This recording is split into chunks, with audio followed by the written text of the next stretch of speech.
So I think I want to thank, let's see, is Mike here? Right? Oh, yeah, okay. Hey, Mike. Mike and his team are here.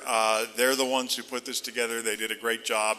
Those of you who don't know about Road Trip Nation, they've done this in a number of really interesting and challenging areas, and they've used their RV and their talents to help advance the transitioning veterans. So thank you, Mike, and you'll be hearing a little bit more from him later on. He's on one of our panels. First of all, I just want to also take some time just to thank our sponsors for today, Bank of America. You'll be hearing from Cathey later. Colorado Technical University, a great sponsor, as well as a partner here in delivering great services to the men and women in the armed forces. And of course, Mount Carmel, where Center of Excellence, where we have housed our Rally Point 6 capability here in the Colorado Springs area. So I want to thank all of them for being here, for supporting this event, and also for what you do for our service members and their families. Thank you.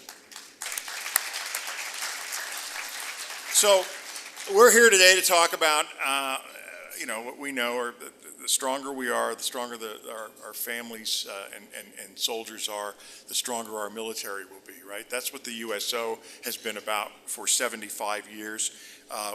We've basically been, as an institution, proud to stand by those service members and their families from the moment they put on the uniform to the moment that they transition out.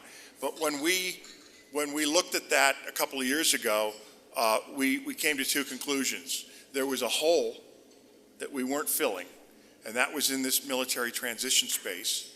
And we came to a second conclusion is we couldn't do it without partners. That we felt that the power of that kind of a partnership was what would be able to really enable those services. Could we have tried to duplicate some of the things that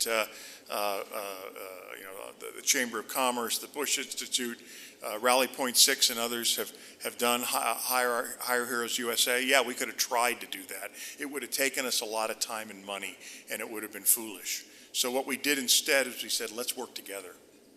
Let's partner together. Let's scale up together. As President Bush mentioned, through our USO Transition 360 Alliance, we're proud to work with these great organizations. And again, hats off to the Chamber for the work they've done, the Bush Institute, who really who are at the forefront of this. So why Colorado Springs? Well, obviously it's a kind of a really nice place to visit. Although we flew in this morning, and the president flew in this morning, and there was a moment there we weren't sure we were going to be able to land. It was a little thick coming in, but I knew that the president was going to land, so we got a nice hop on the FedEx jet, and we said, look, we really have to get on the ground one way or another. So we have an active presence here with not only with our USO centers in the state of Colorado, premier one here being on Fort Carson, obviously, but also through our RP6 center, as I mentioned earlier, where we work closely with the local community to better support transitioning service members and their families. And our very first USO Hire Heroes USA employment workshop took place here back in 2010. And we're proud to have expanded on that footprint since then. So I'd like to personally thank Phil, where are you? There he is, right in front of me, of course. I'd like to thank Phil Martinez and his team for pulling off a fabulous event, both over at over on base and now here.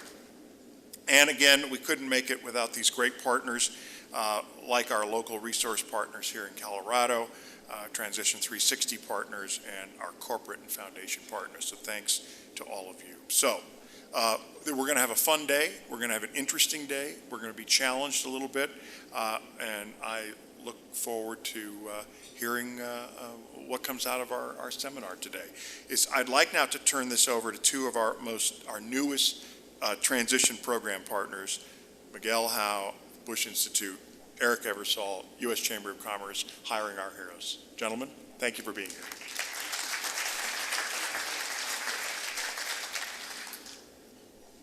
JD, thank you for that introduction.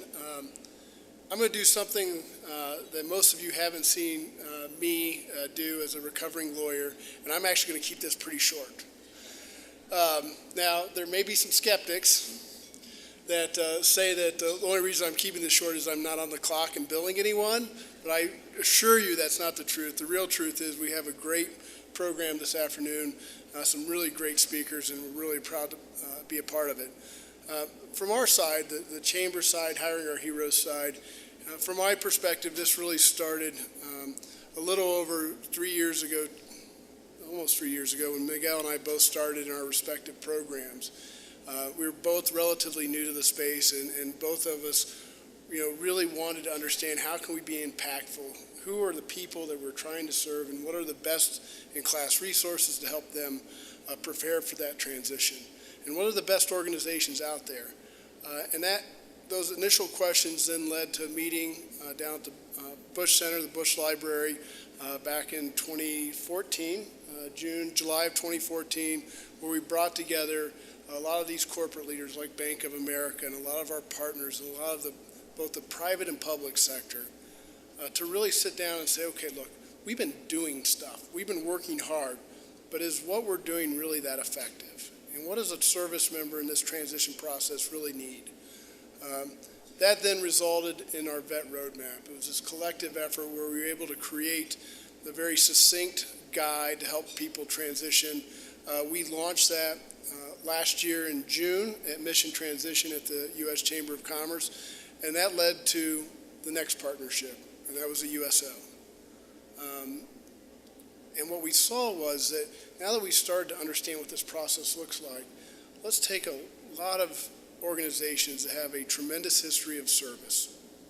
The Chamber's been around for more than 100 years serving the business community. The USO's been around for more than 75 years doing tremendous work for our veterans and their families. And the Bush Institute, while it hasn't been around that long, has a tremendous leader. So how do we take these organizations and continue to do the important work that we need to do? Because at some point, from our perspective, veteran transition, military spouse employment wasn't going to be the flavor of the month. And it was going to take a collective community effort to continue keeping a focus on that core mission. And so today is really a culmination of that collective effort. But it's not an end. I think everybody in this room knows that. It's really just a beginning point. And so we're looking forward to continuing these partnerships, continuing to bring incredible services to our men and women in uniform and our transition veterans and their families. So with that said, it's my pleasure to turn it over to Miguel. Thanks, Eric. So now I think we got a pretty good frame of reference in terms of what are short remarks to an attorney. I'll send you the bill. I know you will. And so while I currently serve as the director of the Military Service Initiative at the Bush Institute, I am also a soldier for life, having served for almost 25 years in the active force. And my last command sergeant major was Command Sergeant Major Mikey Fields. And Mikey used to tell our soldiers all the time, I pay you for your situational awareness, your judgment, and your decision making. And so I'll give 2/3 of some real kudos and props that perhaps we have fostered that same leadership within the Navy. Because when we were back behind stage, Eric said, we are here at Fort Carson, Colorado, home of the 4th Infantry Division and storied units like the 10th Special Forces Group. It's probably best if I cede all of my time to the Army representative from the Bush Center. So situational awareness, judgment, check, decision making, I don't know about at the end there, we took a little bit more time. So as you all heard today from President Bush, we are relentlessly focused on fostering a successful transition and reintegration from military service to civilian life. for all of our post 9/11 veterans and their families. Our nation has benefited from their service and their sacrifice, ensuring our freedom and our security and that of our allies around the globe for the past 15 years. And now I think we would all agree we need their leadership and their character in our businesses, in our communities, and across our country now more than ever. And so we heard President Bush remission our troops today. They have a new leadership assignment to continue to contribute to the security, the economy, and the sustained health of our democracy now as civilians. And of course, you know by now that we are focused on our first transition issue as employment and a civilian career. We know it is the most important transition issue for all of our warriors and family members. And so that is why, as Eric described, we partnered with the Chamber and so many of you here in this room. This is the roadmap that Eric referred to and that you can currently download either through the Bush Center website or through the Chamber. But we designed this tool, as we heard the President say today, our transitioning service members and their families must own and drive their own transition. But they must leverage the great tools and resources and the processes and the lessons learned that have been developed by all of the government, military, corporate, nonprofit, and philanthropic partners over the past 5 years. And so this is intended as a guide to help them navigate that process and leverage those best-in-class tools and resources. And so later this fall, we will launch the digital web-based version, the online version that the President talked about earlier today, whatever that means. And so to the employers that are here in this room, we do thank you and congratulate you on the tremendous successes that have occurred over the past 5 years. Absolutely incredible. But now is not the time to take our foot off the gas pedal. Now is the time to institutionalize those lessons learned and those best practices and the policies and the programs and the partnerships that have led to today's success. And so thank you for your work to this point, but there's still much work to be done. And as we heard the President say twice, it's not just about hiring and bringing our servicemen and women and their spouses into our workforce. It's about retaining them and developing long-term career opportunities for them. And when we do that, you know better than anybody that those businesses will thrive. Now, you also heard the President talk about one of the other transition issues that we deal with at the Bush Center. And so for our service members and veterans directly impacted by the invisible wounds of war, wounds such as traumatic brain injury and psychological health conditions like post-traumatic stress, those injuries can serve as a barrier to successful transition and meaningful quality of life. And even for those that don't face those injuries, the stigmas and the stereotypes can adversely impact all of us that have worn the uniform. And so this year we launched an initiative specifically designed to increase awareness, recognition, and understanding of these injuries, to empower our service members, veterans, and their caregivers to seek, to access, and to sustain high-quality care. And finally, to improve the outcomes by fostering a comprehensive, integrative, culturally competent, high-quality system of care. And so our warriors who come home with the symptoms of the invisible wounds must take the first step to seek that care, but we as a nation must do better to deliver that care. And so whether it's employment, the invisible wounds, or any of the transition issues that all of our men and women face, it takes not only the military and federal government, it takes communities, it takes corporate America, it takes our great nonprofits and philanthropic efforts, all working together to deliver effective resources, services, and outcomes. And that's why events like today, and more importantly, the work that will take place afterwards, are so important. And it is why we are so proud and so honored to partner with the USO, the Chamber of Commerce, and great corporations like Bank of America, USAA, Toyota, FedEx, and all of the others that are here today. Your work, this effort, it enables a generation of resourceful, determined, and experienced leaders who will serve our nation for decades to come. Thanks for your work in that effort.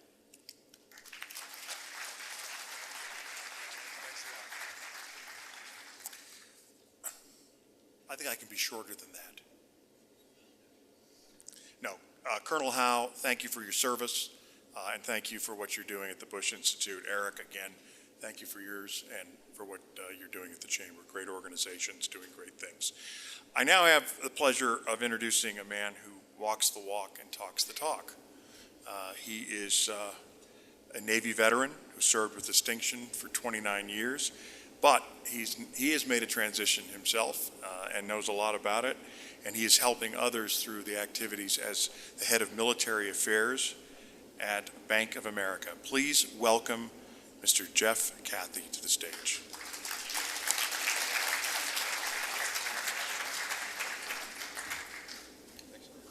JD, thank you very much, and on behalf of Bank of America, it's an honor to be here and involved with this part of the important conversation.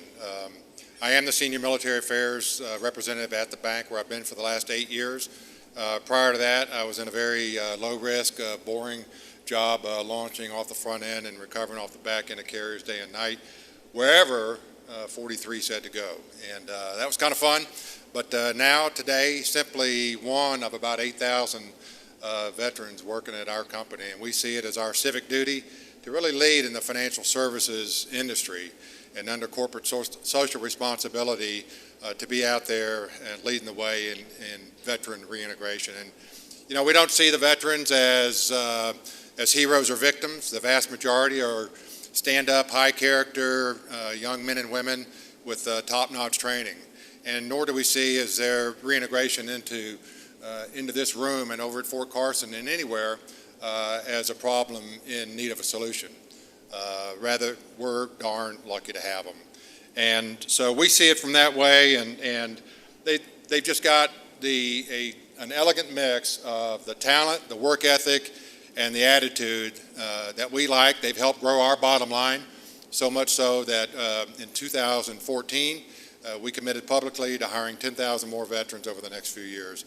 And why are we interested in hiring guys like DT? They take an oath to an ideal. And when they do, they're ahead of 70% of their peers mentally and physically and through a background investigation. And then they've had the hard jobs and they've developed the soft skills. They've been around the world, and diversity is a part of the equation there. They can run big things. And what's of particular interest to us is they operate under a strict uniform code of military justice, ever-changing rules of engagement, and never-changing ethical code of conduct. We like that a lot. So how do we go find these great Americans? We've got a multi-pronged attack. I lead a military affairs team. I've got 6 veterans on my team from all branches of the service, men and women, officer, enlisted. We've also got employee networks that are military focused, 37 chapters coast to coast, 7,000 associates involved in that effort, and then we've stood up a leadership development team. So this is all what the president and the general officers were talking about this morning is the recruitment and the proper welcome aboard and the retention and the actual growth and career development for them is what our mission is, to make sure that they stick. So that's what those teams do, and we really see this as about a 24 to 30 month process. And it'd be my personal opinion that the inside of the DoD, they could start earlier and help with that, not to detract from the mission. But these veterans, however they get there, and we sit them down sort of after the sale and after the hiring and talk about the cultural differences, whether it's promotion or pay, how you're evaluated, and all that stuff is brand new to them, and we really need for them to stay. So it's high touch. And some of them like to work on teams, and some like to labor individually, and all of them can follow, and some of them can lead well. Some are suited for technology and operations. Others are best placed where they want to be in retail or home loans or threat finance and those types of operations. We have, if you look at this slide up here, we've hired over the years intelligence officers special operations, helicopter pilots, tank drivers, and if you look at that slide, the lower left, about 4 years ago, we hired 2 Marine Scout snipers. And it's about right when we acquired Countrywide. And we thought we'd need them, but we didn't. We didn't. So they've got the soft skills. And if you look in the lower left-hand corner there is one United States Marine Corps Scout Sniper, Sergeant James Galindo, okay? And we also got Medal of Honor recipient working for us. He's a bond trader, Kyle White, out of Charlotte, North Carolina. But in parallel, so the hiring and the intake of those, of that talent is one thing that we do. Another 3 key initiatives that we've looked at over the years, and a sustained effort in women veterans. They've got their own unique challenges.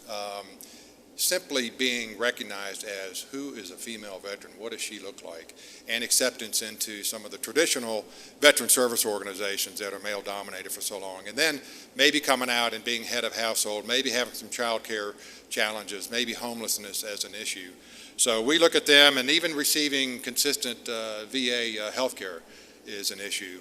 Second thing we're looking at is social impact investing, and taking the pay for success model and taking social services from government agencies that are for veterans and handing them off to proven nonprofits that can get results at a lower cost, thereby attracting investors. And then the last thing that we're looking at hot and heavy is the financial transition. And I think it's probably the steepest barrier to a successful transition. Why? Because it's not about a budget and tackling debt and all that kind of stuff. It's a new financial environment, especially for junior enlisted. They're not prepared for and know how to pay for health care, education, and housing, and insurance, and transportation, and roll over a thrift savings plan, and endure a much higher effective tax rate. So we think we can make a difference there, and we're prepared to do it. But we're just a bank, so that's why we partner with them and them and them. And so it's really at the Bush Institute and the Transition 360 Alliance, and of course our good partner, the U.S. Chamber of Commerce. And it's key to do that. And my team will vet the nonprofits and look at their mission statement, their executive director, a couple of board members, the financials over the last 3 years, and really see where we can improve upon scale and impact and get better results. Also at think tanks, and so we're looking with Center for New American Security and Institute for Veterans and Military Families on big data and industry trends that can help in the dialogue and the results. And then lastly, at the government level, our best partner inside the Pentagon is represented by Colonel Adam Rock here, and Soldier for Life, Sailor 21's coming on board, and also the Economic Opportunity Office at the VA and Department of Labor. So it takes it from a federal to a state to a community type level. The problem is locating these vets, not the easiest mission in the world, right? And they're highly trained, they're frequently deployed, they're just hard to find. And when they get this new and last set of orders, there are no orders. It just says kind of good luck. You're on a new mission, and you got to talk about yourself, and you got to purge yourself out of this military speak. Something like Magnum 2.5, proceed to Civic for your ROE, and then down to Ready Room 8 to take your XCAS mission, launch on an LSP off CVN 73, proceed ART 12, take 10K offload JP8, check in with Charlie Zulu at X-ray 17, and on secure comms and with a positive ID, release 4 GBU 12 RTB via Red Crown. So that kind of stuff has just got to go. And it's a two-way. So that's the success that we're looking for, and we appreciate your time today and the dialogue. Look forward to the panels. Thank you very much.